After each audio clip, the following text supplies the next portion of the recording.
Penguin Random House Audio presents The Second Shift, Working Families and the Revolution at Home by Arlie Hochschild with Anne Machung. Read for you by Hilary Huber. Preface. When I was 31, a moment occurred that crystallized the concern that drives this book. At the time, I was an assistant professor in the sociology department at the University of California, Berkeley, and the mother of a 3-month-old child.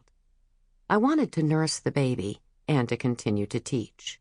Several arrangements were possible, but my solution was a pre-industrial one, to reintegrate the family into the workplace, which involved taking the baby, David, with me for office hours on the 4th floor of Barrows Hall. From 2 to 8 months, he was nearly the perfect guest. I made him a little box with blankets where he napped, which he did most of the time, and I brought along an infant seat from which he kept a close eye on keychains, colored notebooks, earrings, and glasses. Sometimes waiting students took him out into the hall and passed him around.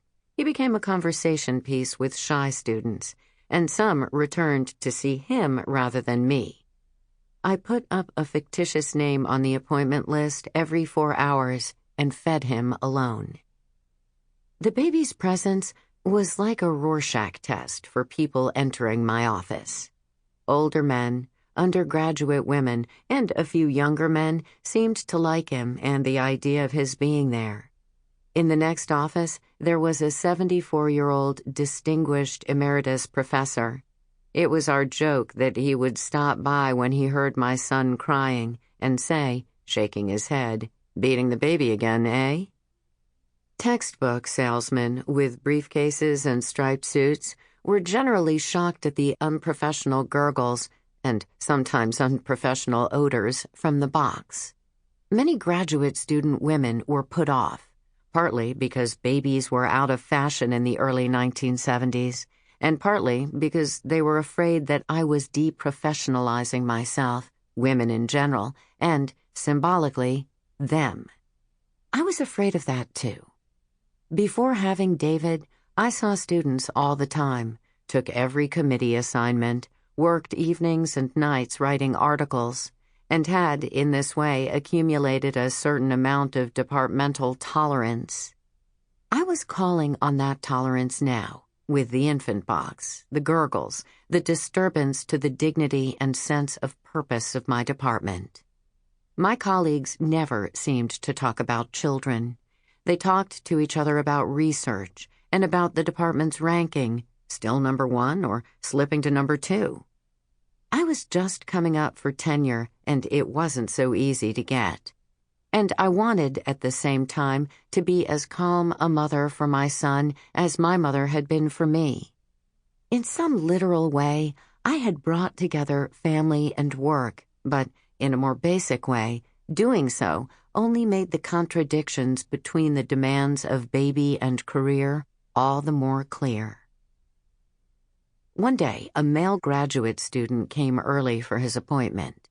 The baby had slept longer than usual and hadn't been hungry at my appointed Barrows Hall time. I invited the student in. Since we had never met before, he introduced himself with extreme deference. He seemed acquainted with my work and intellectual tastes in the field, and, perhaps responding to his deference, I behaved more formally than usual. He began tentatively to elaborate his interests in sociology and to broach the subject of my serving on his PhD orals committee. He had the task of explaining to me that he was a clever student, trustworthy and obedient, but that academic fields were not organized as he wanted to study them, and of asking me whether he could study the collected works of Karl Marx under the rubric of the sociology of work. In the course of this lengthy explanation, the baby began to cry. I slipped him a pacifier and continued to listen all the more intently. The student went on. The baby spat out the pacifier and began to wail. Trying to be casual, I began to feed him.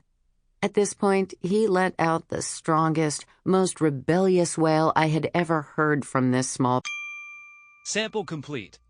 Ready to continue?